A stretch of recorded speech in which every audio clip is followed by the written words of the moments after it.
મોદી સરકારથી 4.0 માટે મંત્રીમંડળના નામ નક્કી. પીએમ નિવાસ સ્થાને સંભવિત મંત્રીઓ સાથે બેઠક પૂર્ણ થઈ. સંભવિત મંત્રીઓ એનડીએના આગેવાનો સાથે મુલાકાત.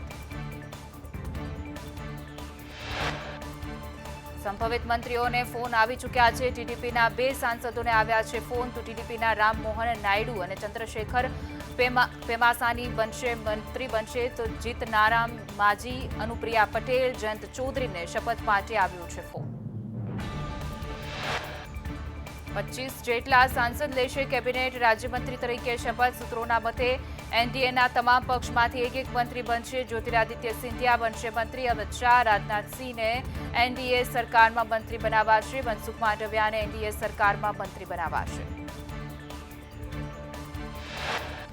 મોદી સરકારના મંત્રીમંડળમાં 40 મંત્રીઓ લઈ શકે છે શપથ. ટીડીપીને 1 કેબિનેટ, 2 રાજ્યકક્ષાનું મંત્રીપદ મળી શકે છે. જેડીયુને 1 કેબિનેટ, 1 રાજ્યકક્ષાનું મંત્રીપદ મળી શકે છે. ટીડીપીને નવી સરકારમાં 3 મંત્રીપદ મળી શકે છે. જેડીયુને 2 મંત્રીપદ મળવાની શક્યતા છે. એલજેપી, એનસીપી, શિવસેનાને 1 મંત્રીપદ મળી શકે છે. જનકલ્યાણ, જેડીએસ અને આરએલડીને પણ 1 મંત્રીપદ મળી શકે છે. નાના પક્ષોને રાજ્યકક્ષાના મંત્રીપદ મળવાની શક્યતા છે. શપથવિધિ બાદ થશે મંત્રાલયોની વહેંચણી.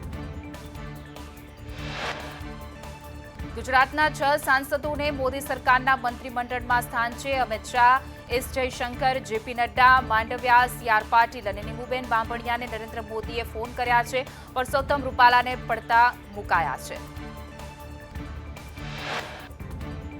જેડીએસ સાંસદ રામનાથ ઠાકુર બનશે મંત્રી. સંદેશ ન્યૂઝની રામનાથ ઠાકુર સાથે વાતચીત. રામનાથ ઠાકુરે કહ્યું કે જનતાને લગતા મુદ્દાઓ ગૃહમાં ઉઠાવીશ. નરેન્દ્ર મોદી આજે 3જી વખત લેશે પ્રધાનમંત્રી પદના શપથ. સાંજે 7:15 કલાકે શપથ ગ્રહણ સમારોહ છે. 8,000 મહેમાનોને આમંત્રણ આપવામાં આવ્યું છે. મોદી સરકારના શપથવિધિ સમારોહમાં 7 દેશના રાષ્ટ્રીય અધ્યક્ષ હાજર રહેશે. પાકિસ્તાન, અફઘાનિસ્તાન સિવાયના તમામ પડોશી દેશોને આમંત્રણ મળ્યું છે.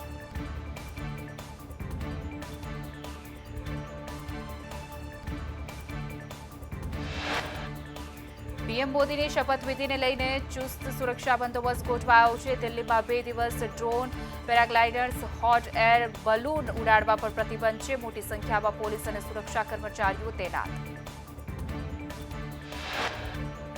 રાષ્ટ્રપતિ ભવન અને કર્તવ્ય પથની આસપાસ ઉચ્ચ સુરક્ષા વ્યવસ્થા ગોઠવવામાં આવી છે. મહેમાનોનો ઉતારો હોય તે હોટલ્સની આસપાસ પણ કડક સુરક્ષા ગોઠવાય છે. જમીનથી આકાશ સુધી દરેક ગતિવિધિઓ પર સતત નજર. પીએમ મોદીએ શપથ પહેલા રાજઘાટ પર મહાત્મા ગાંધીને પુષ્પાંજલિ અર્પણ કરી. ત્યારબાદ અટલ બિહારી વાજપેયીની આપી શ્રદ્ધાંજલિ. નરેન્દ્ર મોદીએ નેશનલ વોર મેમોરિયલમાં શહીદોને શ્રદ્ધાંજલિ આપી. સાથે રાજનાથસિંહ રહ્યા હતા ઉપસ્થિત. દેશને સતત 3જી વાર મળશે મોદી સરકારનું નેતૃત્વ. દેશભરમાં ભાજપ કાર્યકર્તાઓ અને સમર્થકોમાં ભારે ઉત્સાહ છે. વારાણસીમાં મોટી સંખ્યામાં કાર્યકરોએ ગંગા પૂજા કરી. પ્રયાગરાજમાં સમર્થકોનો અને બીજેપી કાર્યકર્તાઓએ શિવપૂજા કરી. નરેન્દ્ર મોદી 3જી વખત લેશે પીએમ પદના શપથ. ભાજપના કાર્યકરો દ્વારા લાડુના થાળ સાથે પદયાત્રા યોજવામાં આવી. મણિનગરથી લાલ દરવાજા ગણપતિ મંદિર સુધી પદયાત્રા યોજાઈ. મણિનગરથી પદયાત્રા કરી ગણપતિજીને એનડીએની 292 બેઠક સીટ જેટલા લાડુ અર્પણ કરાયા. રાજસ્થાનના સીકરમાં ભૂકંપના આંચકા અનુભવાય. મોડી રાત્રે ભૂકંપ આવતા લોકો ઘરની બહાર નીકળ્યા. રેક્ટર સ્કેલ પર તીવ્રતા 3.9ની નોંધાઈ. વલસાડ જિલ્લાના વાપીમાં વરસાદી માહોલ સર્જાયો. વાપી સહિત ગ્રામ્ય વિસ્તારમાં વરસાદ પડ્યો. ભર ઉનાળે પડેલા વરસાદથી છોટાઉદેપુરની ઓરસંગ નદીમાં આવ્યા નવા નીર. મધ્યપ્રદેશમાં વરસાદને પગલે નદીમાં પાણીની આવક. રાજ્યમાં પ્રી મોન્સૂન એક્ટિવિટીની શરૂઆત. ગાજવીજ અને ભારે પવન સાથે વરસાદની આગાહી. ગુજરાતમાં 13 જૂન સુધી વરસાદની આગાહી વ્યક્ત કરાઈ. દક્ષિણ ગુજરાત, દક્ષિણ સૌરાષ્ટ્રમાં વરસાદની હવામાન વિભાગની આગાહી. આજે ગીર સોમનાથ, અમરેલી, ભાવનગર, પંચમહાલ, દાહોદ, વડોદરા, છોટાઉદેપુર, ભરૂચ, નવસારી, સુરતમાં પડશે વરસાદ. આવતીકાલે ગીર સોમનાથમાં, અમરેલી, ભાવનગર, મહીસાગર, પંચમહાલ, દાહોદમાં વરસાદની આગાહી વ્યક્ત કરાઈ છે.